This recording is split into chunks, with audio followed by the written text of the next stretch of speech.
Check the mic and make sure it sound right, boys.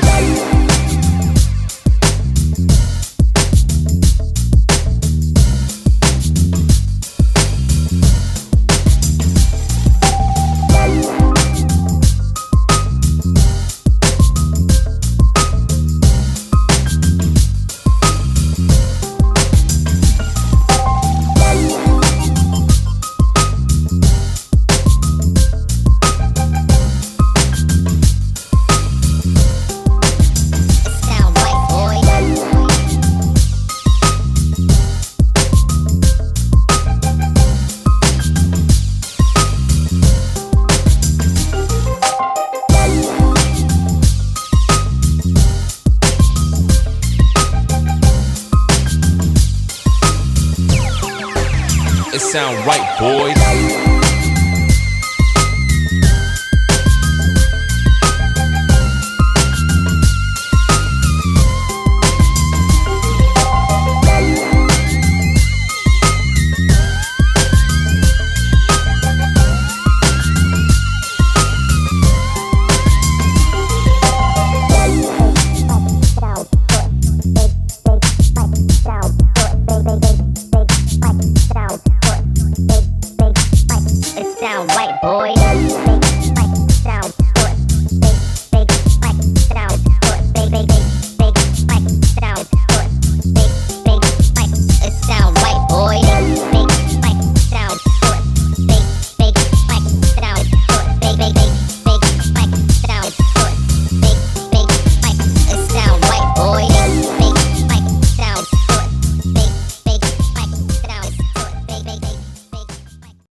Shoutout Raymond, yan, kababata natin. Ito yung sa akin, ito yung sa kanya. Mga big boys na.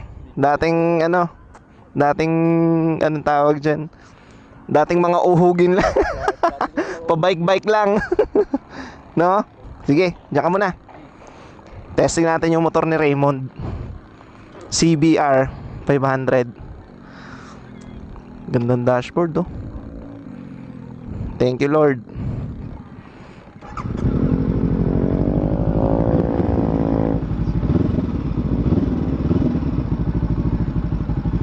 Pre.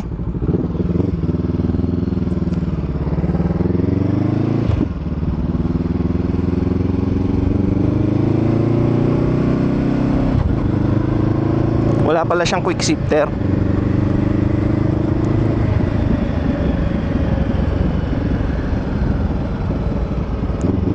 Ang smooth ng power delivery niya, mga toads.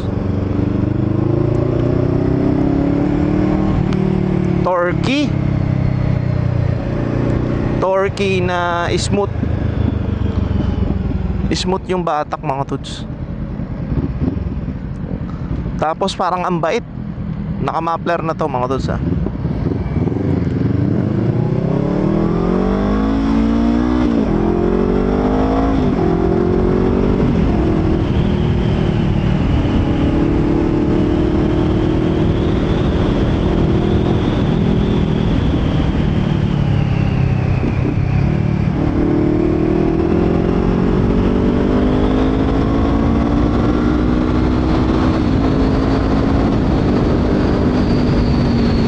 Grabe, sarap, boy.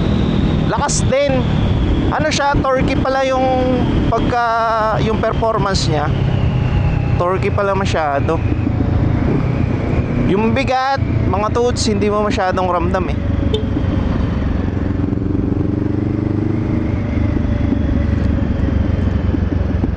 Hindi ko alam kung bakit parang ang bait ng tunog ng muffler.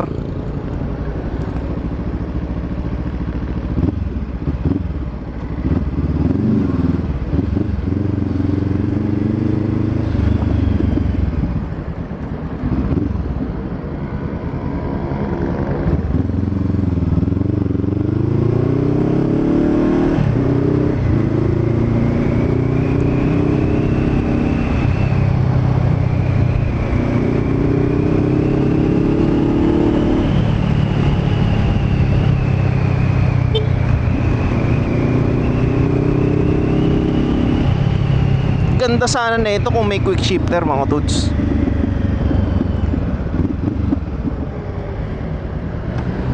Baba ng minor, oh. Tapos yung cambio niya mga tuds, masasabi ko parang matigas. May field trip. Ano ba to? Ilocos Tour. Field trip nga. Honda CBR 500 RR. RR. Isa lang ba yung R nito? Paral twin. 8 valves mga tudes. Dual overhead cam.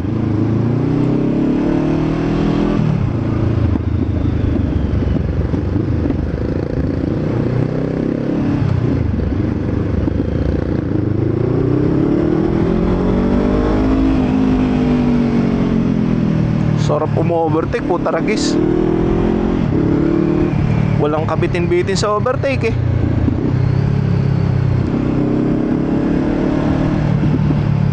Kaya lang parang mabigat-bigat nga siya. Ang maganda kasi sa kanya mga tuds, lakas ng torque, oh. Parang nahihilo ako sa torque. Pagka parang may hilo effect eh sa akin mga tuds, huwag nyo nang pagtakan na kung bakit may hilo effect sa akin. Kasi syempre putik 150cc lang yung ano ko eh.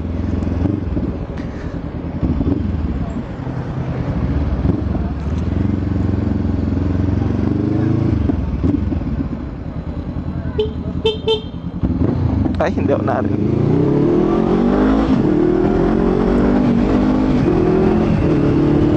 Sarap po pare. Lakas ng torque.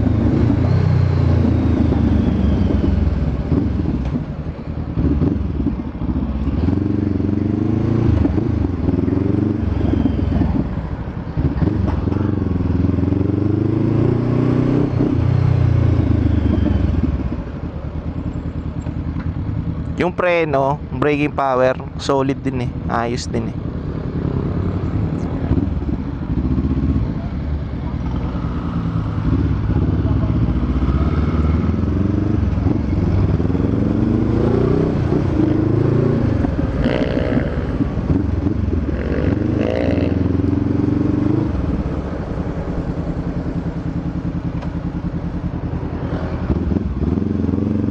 Wala yan, shawarma. Ay pala, bili akong shawarma boy. Gutom na ako.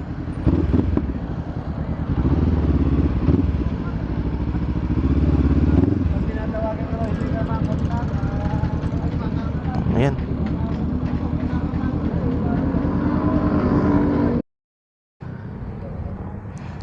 So okay na ba? So yan, habang nag-aantay tayo ng shawarma, ano tayo? Tingnan muna natin yung dashboard na ito. So masasabi natin sa dashboard medyo maliit, no? Alam ba yan? Parang yan, no? Parang maliit siya para sa akin. Tapos ano ba yung makikita? So syempre ito yung speedometer, itong 00. Ito yung gear indicator, ito yung tachometer mga tudes. Ayan. Ilan ba yung red line nito? Parang red line nito ay 8.5. Yung red line niya, kung mapapansin nyo. Tapos meron siyang oras. Matipid din 26.6 kilometers per liter. Matipid siya mga tuds, no? Ano ba? May pindutan ba to? Ito yung pindutan, syempre. Itong nasa may lower left. Ano ba yung makikita pang iba? Select natin. Yan. Average 24 kilometers per hour. Yung time 45. Ano kaya to? 45/48. Tapos ito naman yung real time na km per liter mo na kapag tumatakbo, no? Ayan. Tapos yun lang. Tapos ito namang isa, pang reset yan. Pang reset yan ng ano niya.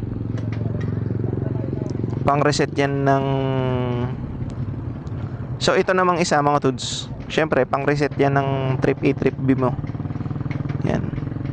Ano ba yung nire-reset dito? So, yun lang. Napaka-basic lang ng ano niya, mga tools, no? Napaka-basic lang ng dashboard. Tapos dito, neutral indicator, high beam, low beam, oil pressure sensor or indicator, ABS. Ano pa ba yung iba? So, eto mga tools, bago natin makalimutan, equip na siya ng Honda, kalimutan ko din nga, HISS. Yun yung may sensor yung susi niya. Hindi mo siya, pag nawala yung susi mo, kailangan mo pang i-reprogram sa ECU ng motor para gumana, no?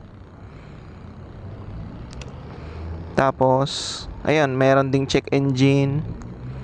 Yung kanyang, yan, doon pala yung placer nyo dito. Ayos din. Tapos sa mga buttons, syempre, etong kabila, parang CBR 150 lang din yung buttons niya. May high beam, low beam, busina, placer, may passing light din, may passing toggle button. Sa kabila, eto, meron siyang hazard, merong kill switch, mga tools, tapos starter. So, yun lang.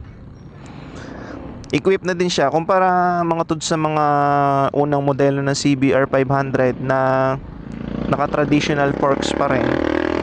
No, okay na yata yung ano natin. Traditional forks pa rin. Ito naka-inverted forks na.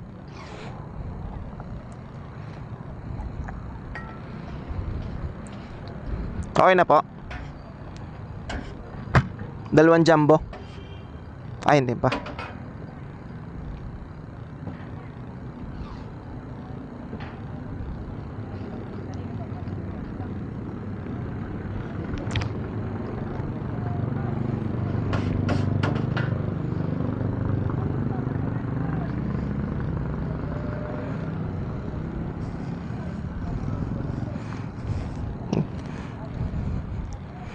Bumili lang pala ng ano, ng shawarma rice din eh.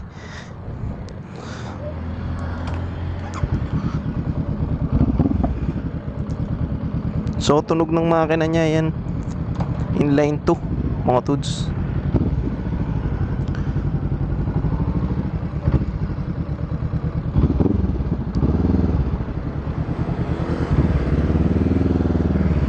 So mga tools, yung inverted para niya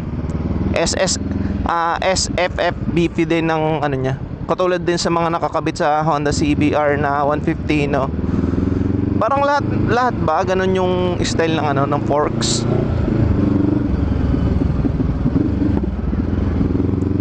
Lakas bumatak, putik. Lakas ng torque mga tools.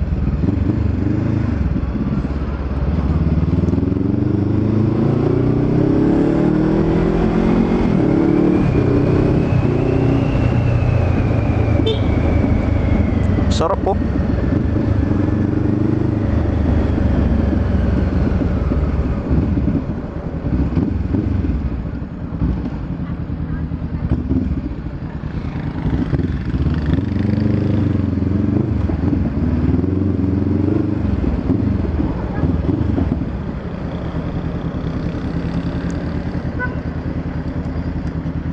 Ganda. Highway na ulit tayo. Parang hindi ko masyadong ma-enjoy pagka ano. Pero yung bigat niya mga dudes, sabi nila mabigat daw tong CBR eh. Pero pagka yung ginagamit mo naman hindi na masyadong mabigat. Hindi mo ramdam yung ano, hindi mo ramdam yung bigat ng motor mga dudes. Talagang soyang-soya lang gamitin. Yung handling, wala, parehas lang din halos sa 150cc. Hindi ko masabi kasi mga dudes yung kaibahan kasi syempre hindi naman nga matagal natin ginagamit yung motor. Pero kung sanay ka na sanay ka na sa galing ni Idol na. Sanay ka na sa mga big bike or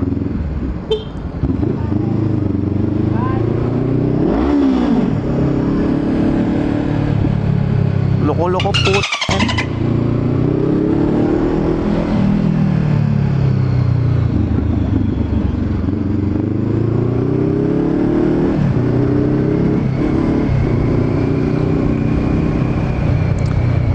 nasanay ka na sa mga big bike na ano, kumbaga yung mga ganong itsura, yung halimbawa mga sports bike, mga basta yung medyo malalaking motor na 150cc, para bang komportable ka na sumakay sa mga ganito kalalaki na motor.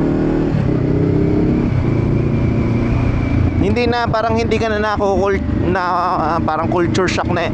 Parang hindi ka na shock sa mga power, sa galawan ng motor, no? So tama nga. So maiba tayo mga tudes. Tama pala nga ang sinabi ni Raymond. Medyo may vibrate talaga yung motor, no? Pero ang torque, oh, ayan, oh, may vibrate sa tangke, may vibrate sa manubela, vibrate.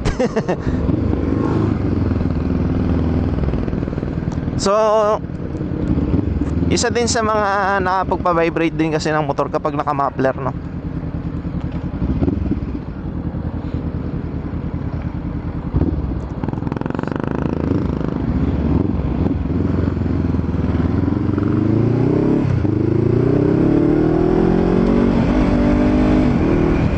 Para ng CBR 150, sumasabit yung cambio.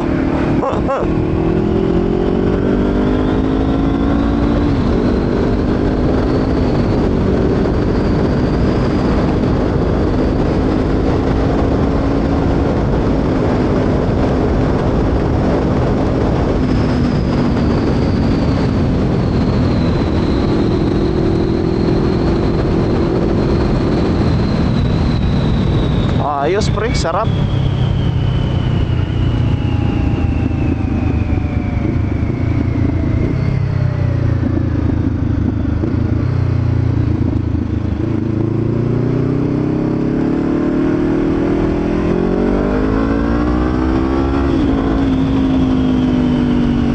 Ang bait ng tunog niya. Masyadong bassy yung ano, yung tunog ng motor. Hindi katulad halimbawa yung mga typical na naririnig ko na Ninja 400, na Ninja 400 R3 na salbahe yung tunog eh. Ito parang ang lambot ng tunog niya eh. Pero siguro dahil nga sa muffler, hindi ganun kalaki yung butas.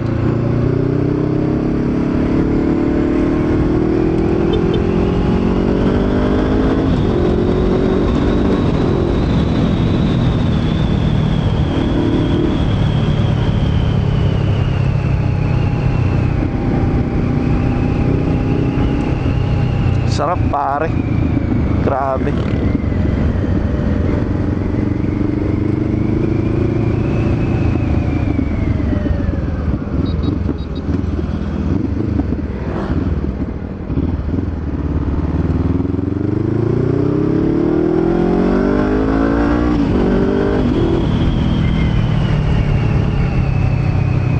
Lakas ng torque mga tuds. Ayos. Yan lang, parang wala siyang dulo, no? Yun lang masasabi ko. Pero sa torque, grabe yung torque. Pa-solid mga tuds. Honda CBR 500R mga tuds.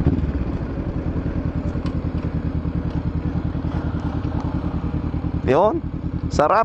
Parang kamusta? Lakas ng hatak. Malakas sa atak. Ano kasi 2-cylinder lang eh. Tama nga pala sinabi mo, medyo may vibrate nga, timo. Parang nano yung kamay ko eh. Namanhid. Palitan mo na lang guys. Gawin mong Amsoil. Try ko. Kain muna tayo, puta. Ngayon na, gutom na ako. Ano yan? Shawarma. Gugutom na ako eh. Kain muna kami. It sound right, boys.